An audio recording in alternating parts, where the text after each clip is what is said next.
कि नेपालमा अहिले 30 लाख भन्दा बढी क्रिस्चियनिटीहरू बढेका छन्। मेरो टोलमा विद्यालय छैन तर चर्च छ। गाउँमा जाने हो भने वृद्ध र बालबालिका भन्दा अरू छैनन्। व्याप्त अशिक्षा, गरिबी, अन्धविश्वास, रूढिवादी र जडसूत्रवादी समाज नेपालमा छ र नेपालको पछिल्लो राजनीति अवस्थामा हजुर विज्ञ हुनुहुन्छ। योजनाबद्ध हिसाबले नेपालका युवाहरूलाई धर्म रूपान्तरण गरेर त्यहाँका महिलामाथि, त्यहाँका गरिब युवामाथि अथवा त्यहाँका वृद्धमाथि बाह्य तत्त्वहरू लागेका छन्। यसका लागि नेपाल सरकार पनि मिलेको अवस्था छ र त्यहाँ अहिले हामी भन्दा 81% हिन्दू भन्छौँ, तर आँकडामा हेर्ने हो भने गुरुजी त्यस्तो छैन, आचार्यज्यू त्यस्तो छैन, त्यो छैन। धर्मका विषयमा र राष्ट्रियताका विषयमा हामी चिन्तित छौँ, तर अवस्था यस्तो विकराल छ कि भोलिका दिनमा हामी ती टोलहरूमा गएर कार्यक्रम गर्नका लागि आफ्नै समुदाय, आफ्नै दिदीबहिनीहरू बिच भिड्ने अवस्था छ। यसका लागि जुन यो खालको कार्यक्रम आयोजना गरिदिनु भयो हामी नमन गर्न चाहन्छौँ र यो एउटा सङ्गठनक ढाँचाका हिसाबले हामी अगाडि लानुपर्छ कि भन्ने मेरो एउटा यो बुझाइ छ। यसलाई एउटा जुन हाम्रो केन्द्रीय लेभलको युवा समिति छ, युवामा हामीले लगानी गर्नुपर्छ। जब युवाको अवस्थामा अथवा बाल अवस्थामा मनस्पटलमा जे कुरा भरिन्छ त्यही कुरा पछि गएर त्यसले आकार ल्याउने हो। त्यस कारणले गर्दा केन्द्रको सङ्गठनलाई प्रदेशमा विस्तार र प्रदेशबाट जिल्लामा विस्तार, जिल्लाबाट प्रत्येक नगर र गाउँपालिकामा विस्तार र गाउँपालिकाबाट वाडा हुँदै टोलमा लान सकियो र त्यहाँ पनि उपसमितिहरू बनाएर आज हामीले 7 दिनमा यहाँ यो शिविरमा बसेका सिकेका कुराहरू प्रत्येक घर घरमा योग सहित सैद्धान्तिक र व्यावहारिक कुराहरू हामीले जोड्न सक्यौँ भने सनातन धर्ममा हामी फर्किन्छौँ र सबैलाई प्रत्येक घर घरमा गएर हामीले शिक्षाको मार्फत अथवा जबसम्म चेतना भरण गरिँदैन तबसम्म उनीहरूमा परिवर्तन आउँदैन। र अर्को कुरा म के आग्रह गर्न चाहन्छु भने धेरै बेरोजगारी छ। आज आएका युवाहरू अर्को तालिमसम्म आउनुहुन्छ कि आउनुहुँदैन मलाई शङ्का लाग्छ, किनभने व्याप्त बेरोजगारी छ, सबै विदेश पलायन भइसकेका छन्। राम्रा युवा पढे लेखाका विद्वान वर्गहरू अहिले नेपालमा छैनन् र यसका लागि हामीले स्किलमा पनि काम गर्नुपर्छ र नेपालमा र मेटेरियल प्रशस्त मात्रामा छ। त्यसका लागि त्यही ठाउँमा हामीले के गर्न सकिन्छ, त्यसमा यो पतञ्जलि योग समिति र आचार्य गुरु त्यही भएको नाताले गर्दा र म गण्डकी प्रदेश, गण्डक ऋषिको ठाउँ, सगरमाथाको देश, आज बुद्धको देश अशान्त छ, यो कदापि पनि हामीलाई स्वीकार्य छैन। यो युवा दक्ष अब गएर नेपालमा र नेपाललाई सनातन वैदिक सनातन धर्मको माध्यमबाट अगाडि बढाउनका लागि आचार्यज्यूको जुन प्लान छ त्यसमा हामी साथमा साथ र काँधमा काँध थापेर अगाडि बढ्छौँ र सम्पूर्ण युवालाई म यहीँबाट आह्वान गर्न चाहन्छु, राष्ट्रियता बचाउन हामी आजैबाट लागि बढौँ। जय देश, जय हिन्द। सुनो भाई, इसको तो सुन लिया, सुनो एक बात और सुनो प्लीज, मेरो कुरालाई सुन्नु है। अब भाइले जो भनेको सबै सही कुरा भनेको हो, परन्तु त्यही त हाम्रो लक्ष्य हो नि, हैन? जो मैले भनिसकेँ लगभग ठिक छ। तपाईँहरूको मनमा पनि त्यही जस्तो एक बार यस्तो गर्नु। सुनो सुनो भाई, ए भाई कुमार जी, एक काम करो बेटा, जिन को बोलने की बहुत इच्छा है इधर आ जाओ बीच में लाइन में ना, तो लेकर नहीं करो, यहीं से करो, धीरे से बोलो, निकल जाओ, यहीं आ जाओ लाइन में। हाँ, जितने भी यहीं बैठा दो, यहीं बीच में बैठ जाएंगे, यहीं लाइन में बैठ जाएंगे, यहाँ आगे तक ले आओ। फिर सुनो और आगे तक आ जाओ। फिर बेटा क्या करना है ना, बैठ जाओ, यहाँ बैठ जाओ। इसमें फिर क्या करना ना, जब आप बोल लेंगे ना फिर आप चले जाना अपनी वाली जगह पर, ठीक है? यहाँ बैठ जाओ बस, क्योंकि माइक इधर उधर लेकर नहीं जाना पड़ेगा, ये भी ऐसे कर लेना, ठीक है? कोई नहीं, चिंता नहीं करो। अब इसमें क्या है ना, देखो कि जो भाइले भनेको कुरा सबै सत्य हो, त्यही तो लक्ष्य हो, त्यही तो चिंता हो, त्यही तो दुख हो, तो तपाईँहरू सबैलाई नै थाहा छ नि जो भाई इसको जो पीड़ा है वही तो तुम्हारी पीड़ा है, वही हमारी पीड़ा है। तो यहाँ आपको बुलाया है इसलिए गया है, उसको पीड़ा का समाधान क्या है, समाधान आपको लगना पड़ेगा, आपको करना पड़ेगा। तपाईहरु लागेर मात्रै गरेर मात्रै हुन सक्छ। हामी तो सहयोगीको रूपमा तपाईहरुको कामको लागि हामी सहयोगीको रूपमा पतञ्जलिले तपाईहरुसँग खडा एकदम जस्तो भाइले भने नि कन्धाबाट कन्धा मिलाएर अरु केबाट कन्धाबाट कन्धा र अरु केबाट हातमा हात, तो हात र कन्धाबाट कन्धा मिलाएर हामी तयार छौं, ठीक है? तो अब त्यही भएर कि मैले त्यो किन रिक्वेस्ट गरेको भने कि तपाईहरुको जिज्ञासा, यो समस्या तो सबैले थाहा छ, समाधानको बाटो पनि मैले बताइसके, समय लाग्छ, चिन्ता नगर्नु, धैर्य राख्नु। किनभने को एक दिनको वो हैन कि यस्तो जो कि हां उत्साहमा हामीले लाग्छ कि जाने बित्तिकै हामीले गर्न सकिन्छ कि हां अलिकति समय लाग्ला। क्या करवा रहे हो भाई? हाँ? नहीं छोड़ना, वो कर लेंगे अपने, मैं अपने आप संभाल लूंगा। कुछ मत लिखो भाई, बैठे रहो। हाँ, तो मैं समझा देता हूँ ना, हो जाएगा, डबल नहीं करेंगे। इनको ये भी नहीं पता क्या बोलेंगे, खड़े हो जाएंगे, जो याद आएगा वो बोलेंगे। कोई समस्या नहीं। हाँ, और हो सकता है इनका विचार था तो ये जो सोच के बैठे दूसरा बोल लेगा, अपना बदल लेंगे विचार। मैं बैठा हूँ, चिंता नहीं करो, मैं भाग के नहीं जाऊंगा अभी, ठीक है, इसीलिए आया हूँ सब काम छोड़ के। तो ते भएर चिंता नगर्नु, म सुन्छु, सुनेर नै जानी हो। तो जसले पनि केही पनि बोलेको छ भने तपाईले यही मान्नु कि वो तपाईहरु सबैको एउटा प्रतिनिधित्व गरेर बोलेको, ठीक?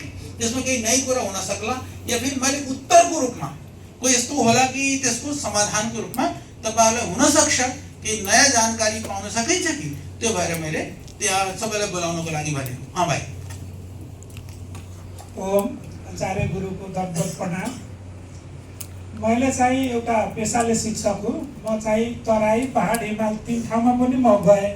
हाम्रो धर्म र संस्कृतिमा कहाँनिर मैले एउटा सानो एक हाम्रो जुन दलित वर्गका मान्छेहरू छन्, त्यो वर्षौंदेखि तिनीहरूलाई हेपेर राखेका छन्। जो हाम्रो वास्तवमा हिन्दू धर्मका रक्षक थिए, तिनीहरूलाई धेरै चाहिँ उनीहरूलाई चाहिँ भेदभाव गर्ने, त्यसपछि चाहिँ तिनीहरूलाई चाहिँ जतन गरेर राख्ने, तिनीहरूलाई अगाडि बढ्न नदिने, त्यो एउटा कारण छ। र अर्को कारण, हाम्रो जुन धर्मका केही ठेकदारहरू छन्, तिनीहरूले पैसामा र डलरमा गएर विदेशमा गएर बेचिरहेका छन्। यो दुईटा मूल कारणले गर्दाखेरि हाम्रो चाहिँ नेपालमा अहिले सरासर धर्म परिवर्तन भइराखेको छ। तसर्थ गुरुबाट म एउटा के आग्रह गर्न चाहन्छु भन्दाखेरि, कमसे कम यहाँबाट जाने मान्छेहरूले अबका दिनमा पनि नेपालमा गएर दलितहरूलाई चाहिँ कुनै किसिमले चाहिँ भेदभाव नगरोस् र उहाँहरूलाई चाहिँ अझ अगाडि ल्याइदिनको लागि यो हाम्रो पतञ्जलि योगपीठले के गर्न सक्छ, यसको बारेमा विचार गरिदिनु हुनुको लागि हार्दिक अनुरोध गर्दछु। धन्यवाद। जो भाइले भनेको कुरा मैले पहिल्यै भनिसके हुनलाई कि हामीले जन्मको आधारमा भेदभाव नहुन दिने, नगर्ने, आचरण चाहिँ सबैको सुध्रियोस् त्यसको लागि प्रयास गर्ने, तो सबैलाई जोडेर, चाहे देखो जो वर्षौंदेखि चलिआएको कुर्ती परम्पराहरू भनेर त्यसलाई त्यसरी एकदम हामीले त्यत्तिकै छोड्ने हैन, हामीले सुधार्ने हो, हामीले ठीक गर्ने हो। र अहिलेसम्म पनि पतञ्जलिको जो संस्थानको जो सुन्दरता त्यही हो। तपाईहरु मैले भने नि कि पहिले हामीले त सोध्दैनौँ तपाईहरु कुन जातिको कहाँबाट आएको, हामीले त तपाईहरुको एउटा भावना छ, देशको हितको एउटा चिन्ता छ, देशको लागि केही गर्न चाहनुहुन्छ, देशलाई लिएर विचार, आचरण, व्यवहार आफूलाई ठीक राखेर, शुद्ध राखेर अरूलाई सेवा गर्न चाहनुहुन्छ, त्यही हाम्रो मापदण्ड हो। मानवीय संवेदना, मानवता र सात्विक जीवन, त्यो हाम्रो लक्ष्य हो। जति पनि हाम्रा शिक्षकहरू, युवाहरू, युवा वर्ग या युवा नायक या युवा वर्गका हाम्रा युवा शिक्षकहरू पनि सबैको लागि पहिलो नियम हो, तपाईहरुले ध्यान राख्नु होला, समाजमा जातिको नाममा हामीले भेदभाव या अहित या कसैको चाहिँ नि त्यस तरहको अवहेलना या उनीहरूलाई हेय दृष्टिले नदेख्ने, त्यो गर्नुभयो भने मान लो म एउटा कुरा बताउन चाहन्छु क्या, म आफ्नो सानो बचपनको अलिकति कुरा सुनाइदिन चाहन्छु कि पहिलोवाला नेपालमा ठिक है हेय दृष्टि भए पनि केही कुराहरू त गलत थिए, छुवाछुत तो गलत थियो। फेरि पनि मलाई याद छ कि हाम्रा कि धान पाक्ने बित्तिकै धान त्यो खेतबाट ल्याएर या बारीमा मकै कोदो हुने बित्तिकै तो मलाई याद छ आज पनि कि भाई हामीले क्योंकि गाउँबाट अलिकति अर्को गाउँमा थियो हाम्रो, जो हामीले आफ्नो हँसिया अरू जो दाउरा चिर्ने कुलाडी जो पनि गराउँथ्यौँ, तो हामीलाई थाहा थियो भाइ यो यदि धान तो राख्ने नै हो, यदि यो मकै तो राख्ने नै, कसलाई बोलो कामी दाई आएर नि कामी दाईले लिएर जाने उनलाई राख्दियो। तो मनमा तो जो छुवाछुत तो गलत थियो, परन्तु फेरि पनि मनमा संवेदना थियो कि भावना थियो कि मेरो घरमा धान भयो भने, मेरो घरमा मकै भयो भने, मेरो घरमा चाहिँ नि यदि केही कोदो भयो भने त्यति तिनीहरूको अधिकार हो, वो उनको हिस्सा हो, यो फिलिङ त थियो नि, त्यहाँ संवेदना थियो। त्यसैले हाम्रो मलाई आज पनि याद छ, हामीले त यो सिलेको त्यो एउटा कपडा हुन्छ नि, त्यो हाम्रो यो दमाई दाईलाई मलाई त यही थियो, मलाई दुईटा कुरा त यसरी थाहा छ, या त हामीले चाहिँ नि वो हतियार वही काट्ने हतियार चाहिँ या त सिल्ने लुगा थियो, तो वो बुलाउँदाखेरि पनि उनीहरू आएर कहिले पनि हामीले देखेको हो कि लुगा सिलाउनु जरुरत पर्थ्यो भने हामीले बोलाउँथ्यौँ महिना 2 महिनामा 3 महिनामा 6 महिनामा पुरा मसिन बोकेर टाढाबाट 8-10 किलोमिटरबाट आएर उहाँ लुगा सिलेर जानुहुन्थ्यो। कहिले पनि त उहाँले त सोधेन, दाइले हामी दाइ नै भन्थ्यौँ उनलाई कि दाइले कहिले सोधेनन् कि मलाई यति पैसा चाहियो या दिने, पर उहाँ इमान्दारी थियो कि हामीले वो दाइले लुगा सिलेर जान्थे नि उनलाई पनि त पैसा पठाउने हो, मतलब सामान दिने हो, बाटरी पैसा त थिएन, सामान नहीं दिने हो। तो परंपरा थियो। त्यो परंपरामा यदि सिर्फ छुवाछुतको पाठ हटाइदिएमा बाँकी तो बहुत उच्च परंपरा थियो। अब तो छुवाछुत तो हटे या हटेन, परंतु जो आपस में जो प्रेम थियो, जो एउटा सौहार्दपूर्ण वातावरण थियो, तो चाहिँ खत्म भइसकेको छ।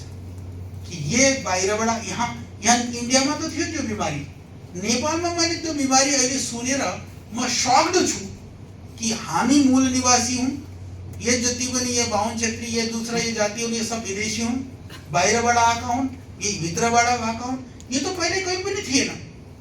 तो त्यस्तो जो यो तो छुवाछुत भन्दा पनि ठुलो बिमारी हो, यो तो खतरनाक बिमारी हो। तो कुनै किसिमको बिमारी पनि, चाहे वह आपसमा जो बिमारी पनि भेद गर्छ नि मनुष्यमा कि ये म सानो म ठुलो या म यस्तो, तो आचरणले हामीले सानो ठुलो हुन सक्छौं, जन्मले या जातिले हैन। तो सन्देश बहुत स्ट्रङली लिएर जानु और त्यसपछि त्यसले त्यो सन्देश जनजनसम्म पुर्याउनु। क्रिश्चियनिटीहरुको सबभन्दा ठुलो हतियार त्यही हो। नेपालमा क्रिश्चियनिटी यदि फास्ट बढिरहेछ भने कारण त्यही नै हो। त्यो हाम्रो एउटा कमजोरीले हामी चाहिँ नि वहाँ पर त्यो तिनीहरूले सिर्फ क्रिश्चियनिटीमा कन्भर्ट गरेका छैन के। तो जो मूल हामी ये यहाँ का मूल निवासी, ये बाहिर का निवासी, यो पनि उनीहरूले नै पैदा गरेको भेद हो। तो थिएन, तिनीहरूले हामीलाई आपसमा लडाउने काम पनि भयानक रूपमा भइरहेको छ। त्यसबाट बच्नु जो भाइले चिन्ता गरेको, तो सबैले मिलेर गर्ने भाइ, त्यो हाम्रो संस्था र संगठनको यो पार्ट पनि हो, यो उद्देश्य पनि हो, पर सबै तपाईहरुको लागि यो मेरो सन्देश पनि हो। जी भाइ। मैले मेरो एउटा प्रश्न मात्रै छ, जी माइक लगाएको बोला पनि। हामीले टिचर ट्रेनिङ सिक्यौं, तर हामीले प्रशिक्षण दिँदा राष्ट्रत्वको भाव व्यक्तिमा कसरी समेट्न सकिन्छ? राष्ट्रत्व जो राष्ट्र प्रति जो हाम्रो के जिम्मेदारी हो, के जवाबदेही। राष्ट्रवादिताको भाव हामीले जब कसैले हामीलाई एक गिलास पानी पनि दिन्छ भने हामीले थ्याङ्क्स भन्छौँ नि, धन्यवाद तपाईले मलाई एक गिलास पानी दिनुभयो, हैन? तो जहाँ को अन्नले, जहाँ को जलले, जहाँ को हावा पानीले तपाईहरुको शरीर बन्यो, तपाईहरुले चाहिँ जीवन पाउनु भएको छ, तपाईहरुले चाहिँ बोल्न सिक्न र जान्न पाउनु भयो। तो देशको प्रति आफ्नो कोही जिम्मेदारी हुँदैन र? त्यो भाव जागृत गर्ने कि देशको लागि हामीले किन माया गर्ने, देशको हामीमाथि के उपकार छ र? त्यो उपकार त्यही नै छ। आज जो पनि तपाईहरु बोल्न सक्ने, रहन सक्ने, गर्न सक्ने भएको, तो देशको ही तो उपकार हो नि। तो त्यसरी राष्ट्र भावनालाई जागृत गर्ने के काम हो? हजुरलाई म तपाईको जीवनीको बारेमा सुनेर मलाई अतिकै गर्व फिल भएको छ।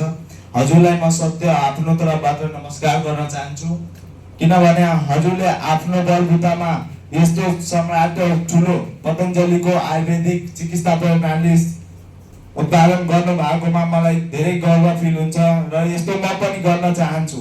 किनभने आजकलको हाम्रो युवा पिढी बाहिर जाँदा क्रममा हाम्रो नेपालमा युवा पिढीको संख्या निकै कम भइरहेछ। किनभने युवा पिढी नभएपछि नेपालमा लाठी बुढापाकाले के गर्न सकिन्छ।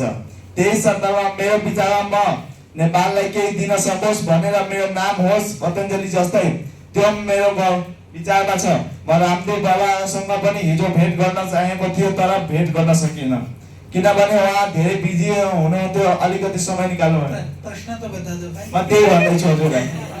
मेरो प्रश्न यो कि म नेपालमा यस्तो प्लान गर्दैछु कि सबभन्दा राम्रो होस्, पुरै नेपालको संख्या एउटा प्रदेशमा 500 जति मतलब हुन्छ नि मजदुरहरू रोजगारी दिन चाहने यस्तो विचार छ हजुरलाई। के भन्छ, भारतले भन्दैछ कि नेपाल हाम्रो सानो भाइ हो, त्यस्तै भनेर नेपालले भारतले सहयोग गरोस् नेपालले। यस्तो म चाहन्छु कि मेरो विचार तपाईँले सुन्नु मन छ भने 5 मिनट हजुरलाई छ भने 5 मिनट छैन बेटा दो छ। 5 मिनटमा बता दिनुहोस्। आधे मिनट आउँछु।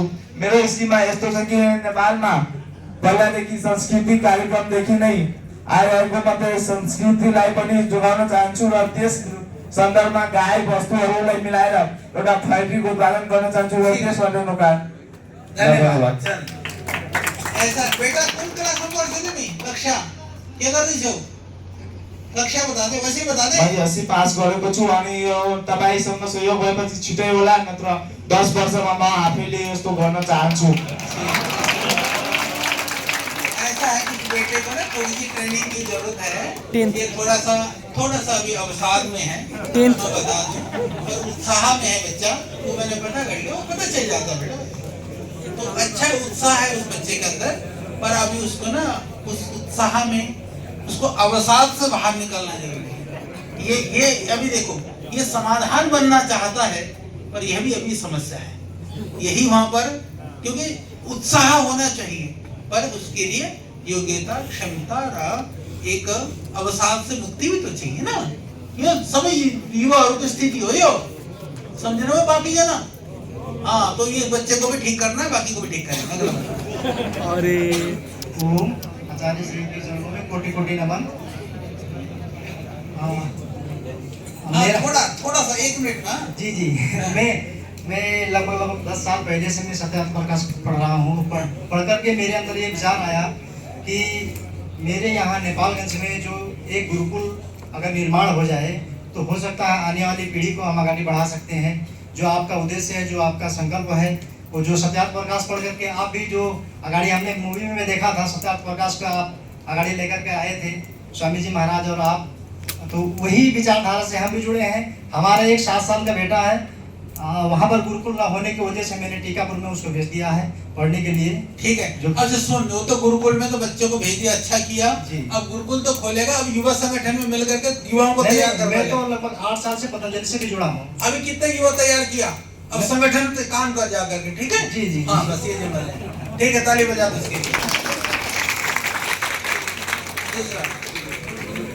गुरुजी की हाँ, प्रणाम। हाँ, गुरुजी अभी आपने जो भी क्वेश्चन हम लोग को या ये जो शिविर लिए उसमें जो आप एक्सप्लेन किए, उसमें से मैं थोड़ा पॉइंट वाइज मैंने उसको कैटेगराइज किया हूँ सर। प्रश्न जैसे जो संगठन है युवा नेपाल समितिको जुन हाम्रो यो संगठन छ या समिति छ, यसमा मैले देखेको कुरा जस्तै हाम्रो टार्गेट ग्रुप छ, एउटा टार्गेट ग्रुप छ। यसमा हामीले युथ भनेकोलाई पहिला सेगमेन्ट गर्ने कुन उमेरदेखि, जस्तै आचार्यजीले भन्नुभयो 16 वर्षदेखि 25 वर्षको क्याटेगोराइज, त्यो एउटा सेगमेन्टेसन हो।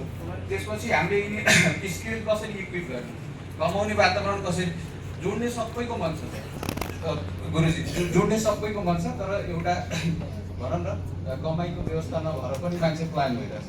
अर्को एउटा यो अम्ब्रेला भनौँ न छात्र सङ्गठन भएपछि यसमा हामीले युथहरूलाई कसरी इन्भल्भ गराउने, जुन कि आउने आफ्नो अरू जुन साथीभाइहरू हामी जोड्दै जान्छौँ उहाँहरूलाई चाहिँ कनेक्टेड गराओस्। जैसे कनेक्टेड कसरी गराओस्। बेटा सुनो, मैं बताता हूँ ना, दे दो, मैं बता देता हूँ जो कहना चाह रहे हैं। देखो, कंफ्यूज मत हो बेटा, सारे सुन लो, है ना, ध्यान से तो सुन लो। अब मैं बताऊँ छु, बहुत सिंपल हो। इसको संगठन को जो ढांचा होनी, अहिले जो तपाईहरुको जो ट्रेनिंग हो, वो ट्रेनिंग हो हामीले अहिले युवा वीर, ठीक है ना। पहला हमने जो प्रथम लेवल को ट्रेनिंग है, जो अहिले तपाईहरुले ट्रेनिंग गरेको, यो युवा वीर ट्रेनिंग हो। युवा वीर को कर्तव्य के हो तो बताई सक्नु होला 3-4 दिन में, फेरि पनि युवा वीर को काम हो कि उनीहरु चाहिँ नि आफैले ठीकसित यो जो बताको कुराहरु त्यसको लागि डेली प्र्याक्टिस गरेर बाँकी युवाहरुलाई चाहिँ नि जोड्ने प्रयास गर्ने। जहिलेसम्म युवा नायकको ट्रेनिङ हुँदैन, युवा नायकको ट्रेनिङको लागि या युवा वीरहरुको ट्रेनिङको लागि स्थान चाहिँ तय गरेर कहीं स्कुल कलेजहरुलाई सम्पर्क गरेर त्यति भएपछि फेरि संगठनमा सूचना दिएर संगठनको सूचनाबाट जस्तो हाम्रो पहिलेदेखि जो शिक्षकहरु हुनुहुन्छ वहाँ गएर त्यहाँ आसपासमा शिविरको आयोजना पनि गराउने। यो भयो युवा वीरको काम, ठीक। फेरि युवा नायक, त्यसपछि जो सेकेन्ड लेभलको जो ट्रेनिङ हुने हो त्यो हो युवा नायक। तो युवा नायकको काम के भयो भने त्यो ट्रेनिङ लिने पनि आसपासको क्षेत्रमा जति पनि एक लेभलको ट्रेनिङ उ गराउन सक्छ उसले ट्रेनिङ गराउने पनि, आफ्नो समूहहरू बनाउने, व्यक्तिहरूलाई जोड्ने पनि, यो युवा नायकको काम भयो। फेरि युवा शिक्षकको काम के भयो भने उनीहरूले शिक्षकको रूपमा सबै ठाउँमा देशभरिमा जहाँ जहाँसम्म जान सकिन्छ आफ्नो जिल्लामा, आफ्नो प्रान्तमा, प्रदेशमा या फेरि पुरा नेपालभरिमा जहाँ पनि सङ्गठनको ढाँचाको रूपमा जो जिम्मेदारी दिएपछि त्यो गर्ने हो। अब अर्को कुरा भयो सङ्गठनात्मक ढाँचा के हो। सङ्गठनात्मक ढाँचाको लागि अहिले हामीले त्यही भएर पद र जिम्मेदारीमा बाँटेको नबाँटेको कारण के भयो भने पहिले केही हाम्रो समूह त बनाओस्, केही समूह त बनाओस्। हाम्रो लक्ष्य नै त्यही हो। हाम्रो लक्ष्य हो यहाँ गाउँ या नगरपालिका गाउँपालिका लक्ष्य होइन, हाम्रो लक्ष्य हो गाउँपालिका भित्रका स्कुलहरू, नगरपालिका भित्रका विद्यालयहरू, त्यसभित्रका युनिभर्सिटीहरू, तिनीहरू युवाहरू त कहीँ न कहीँ त पढिरहेका हुन्छ नि। त्यो एरियाबाट बाँटेर तपाईँहरू तयार भएपछि जो युवाहरूले चाहिँ नि वहाँका जो युवा नायक या हुनसक्छ कि हाम्रो युवा वीर नायक या शिक्षक कोही पनि हुनसक्छ, त्यो एक्टिभली काम गऱ्यो भने उनीहरू एक्टिभ हाम्रो युवाहरूबाट नै हामीले सङ्गठनात्मक रेस्पोन्सिबिलिटी दिने हो। यो स्पष्ट हो कि युवा समितिको कोही पनि अधिकारी या कोही पनि जिम्मेदारी युवा जो प्रपर प्रशिक्षण जसले लिएको, जस्तो तपाईँहरूको यो प्रशिक्षण भयो यो फर्स्ट लेभलको प्रशिक्षण हो, त्यसरी नै जसले राम्ररी प्रशिक्षण लिएको हुनुपर्छ या राम्ररी जसले आफ्नो क्षेत्रमा केही न केही काम गरिरहेको हुन्छ उनीहरूलाई नै फेरि हामीले भविष्यमा जिम्मेदारी दिन सकिन्छ। यो त भयो जिम्मेदारीको कुरा। अर्को कुरा रोजगारको कुरा। रोजगारको लागि मैले स्पष्ट भनिसकेँ, एकदम एक दिनमा सर्ट हुने कुरा होइन। फेरि पनि हामीले यिनीहरूबाट नै अलग अलग किसिमको स्किलहरू ट्रेनिङहरूको प्रोग्रामको पनि हामीले योजना गरिरहेका छौँ। त्यसरी जो पनि हुनसक्छ त्यो गर्ने हो। अहिले त कमसेकम बौद्धिक रूपमा, कमसेकम हाम्रो भित्रको वैचारिक रूपमा, वैचारिक र बौद्धिक रूपमा हामीले मजबुत हुनपर्छ। फेरि त्यो युवा कहीँ पनि गएर पनि केही पनि काम गर्यो भने त्यसले देशको विरुद्ध काम गर्दैन, त्यसले धर्म र संस्कृतिलाई बुझ्यो भने कहीँ गएर पनि चाहे त्यसले व्यापार गरोस्, उद्योग गरोस्, नोकरी गरोस्, देशमा रहोस्, विदेशमा रहोस्। क्योंकि हाम्रो लक्ष्य हो रोजगार दिने पनि लक्ष्य हो, परन्तु सबभन्दा पहिला हाम्रो लक्ष्य हो कि नेपालका युवाहरू दिग्भ्रमित नभउन्।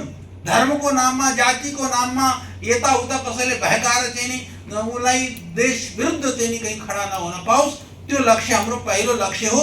यो स्पष्ट हुनपर्छ, तपाईँहरू चाहिँ नि दिमागमा राख्नुपर्छ। अहिले नेपालमा यति डिप्रेसन छ युवाहरूमा, यति नशाडी, यति एउटा भाइ जो त स्पष्ट डिप्रेसन कोही नहीं बिचरा, अनि प्रयास गर्यो भने आएन त ठिक हुन्छ नि त। त्यो तिनीहरूलाई युवालाई ठिक गर्ने जिम्मेदारी तपाईँहरूको होइन। तो पहले दिमाग तो ठीक होस्, रोजगार र माँ बाप तो तेरी पछि तेरी जिम्मेदारीहरूको काम हो नि। तो पहिलो काम पहिले गर्नु, पर हाम्रो लक्ष्यको पार्ट त्यो चिन्ता नगर्नु। पुरा हाम्रो लक्ष्यमा रोजगार पनि छ, हाम्रो लक्ष्यमा राष्ट्रवाद पनि छ, हाम्रो लक्ष्यमा हाम्रो संस्कृति परम्परा मूल्यहरू पनि छ, सबै कुरा छ। तो हामीले रोटी पनि चाहियो, हामीले देश पनि बचाउनु पर्यो, हामीले संस्कृति पनि बचाउनु पर्यो। अर्को कुरा यसले भने कुन भाइले भन्दै थियो नि कि भारतले भने कि सानो भाइ हो ठुलो भाइ, एक बार ध्यान से सुन लो, एक बात बता दो, यदि देश तुम्हारा है ना तो चिंता तुमको करनी होगी। कोई आकर ना अमेरिका तुमको रोटी खिलाएगा, ना चाइना खिलाएगा, ना भारत, ये तुम्हारा काम है। कोई नहीं खिलाएगा। पहले हर राष्ट्र अपना राष्ट्र हित सोचता है, अपना देश हित सोच करके तो भी देश के लिए किसी के लोग काम करता है। तो यहाँ पर मत सोचना कि सारी दुनिया में आचार्य बालकृष्ण तुमको मिल जाएगा, ठीक है? हाँ, एक ही बना के भेजा था भगवान ने, एक ही है, दूसरा नहीं है। चलो सर्वप्रथम ब्रह्माचार्य श्री को चरणमा ओमको नमन। मेरो प्रश्न के हो भने यो शिविर भन्दा नि पहिला केही वर्ष अगाडि हाम्रो विद्यालयमा योग सिकाउनको लागि केही व्यक्तित्व सिएफएसबाट आउनु भएको थियो।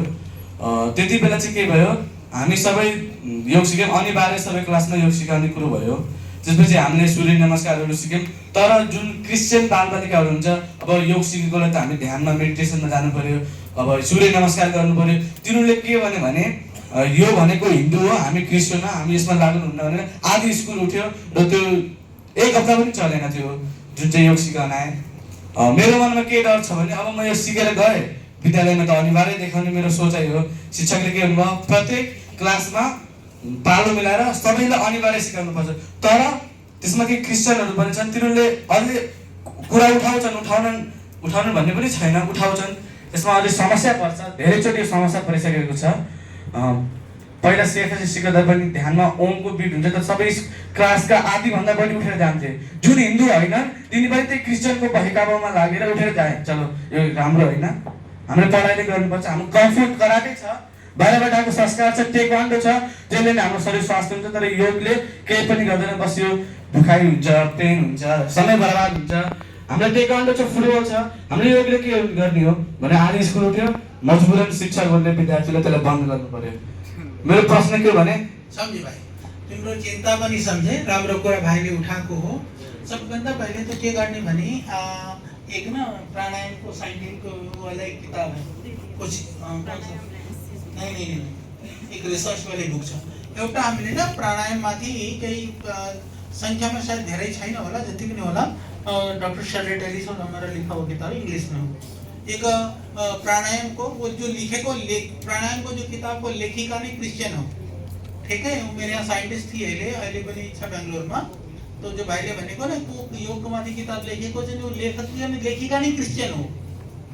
त्यसको किताब छ प्राणायाम माथि एक दो। तो जति पनि यस्ता समस्याहरू भएमा म त्यसलाई त्यो भाइहरूलाई किताब दिउँलाई एउटा कुरा। तो अर्को कुरा के गर्ने भने नि यसको चिन्ता नगर्नु। देखो भाइ कि हामीले एक दिनमा नै गएर पूरा परिवर्तन हुन सक्छ, या सबै हामीले भने अनुसार एकदम सुरु हुन्छन्, तो नसोच्नु के। सोच्ने के हो भने नि जति जना पनि हामीसित गर्छन्, जति जना पनि लाग्छन्, चाहे कति जनाले पनि गर्छन्, हामीले हार मान्ने हैन के। बस यो ध्यान राख्नु, त्यसको चिन्ता नगर्नु। एक दिनमा त परिवर्तन हुँदैन। आधा स्कुल बचोस्, 10% बचोस्, 20% बचोस्, पर आफूले गर्न नछोडाउने के। कन्टिन्यू लागिरहनु, प्रयास गर्दै गर्नु। एक दिन यस्तो आउँछ सबैले चाहिँ नि त्यो गर्न थाल्छ। एक दिनमा नै परिवर्तन हुन्थ्यो भने पनि यसको त जरुरत नै थिएन नि त, यसको आवश्यकता नै थिएन त। तो सङ्घर्ष गर्न पर्छ, हामीले प्रयास गर्न पर्छ। राम्रो काम चाहिँ नि सजिलै हुँदैन के, नराम्रो काम हुन्छ। वहाँ ले जाकर के रक्सी को बोतल खोल देनु, नशा को सामान राख देनु, सब बुझ्छन् कौन क्रिस्चियन कौन हिन्दू, सब लाइन में लगे रहेंगे। पर राम्रो कुरा गर्नको लागि फेरि के थुप्रै बिग्रहरू आउँछन् क्या। ठीक है, वहाँ पका दो मासु भात, वहाँ सब थाली देकर लगा दो। एक भाग है तो मेरे को बताना।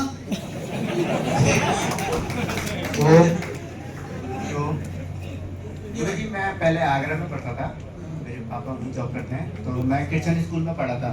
तो ना वो लोग ना हमें बड़ा गंदा टॉर्चर करते थे। जैसे कलावा हुआ, गर्दन में नार माला हुआ, तो वो चीज़ें निकाल दिया करते थे, नाले में फेंक दिया, वरना डस्टबिन में फेंक दिया। फिर वो लोग मतलब मेरे को ब्रेन वेस्ट करने के लिए उन्हें बोला जी कि आप यहाँ पे क्रिश्चियन बन जाओ, आपको हम नौकरी देंगे, आपके बच्चों को वो देंगे, फ्री एजुकेशन देंगे। तो वो लोग ऐसे करके हमें ब्रेन वॉश करा, पर मैंने कभी इन चीज़ों में विश्वास नहीं करा। चलो बेटा बच गया, भगवान की कृपा है। अब आप करना, बाकी को भी बचाना, ठीक है। अभी क्या करते हो बेटा? मैं अभी शिवगढ़ी स्कूल में गेम टीचर हूँ। तो ठीक है ना, पूरा फैलाना काम तुम्हारा, ठीक है। पूरी जान से जुट जा। जो पीड़ा तूने झेली ना, नेपाल का एक बच्चे को बिना झेलना पड़ा, ये संकल्प लेके आना।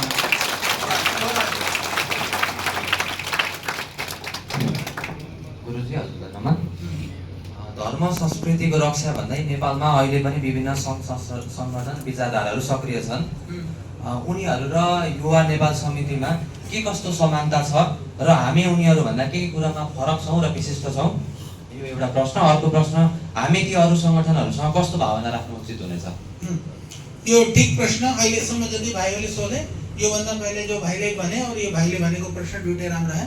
तो इनमा देखो, हाम्रो जो धर्मको विषयमा जो हाम्रो सोच हो नि, यो स्पष्ट सुन्नु है तपाईहरुको लागि।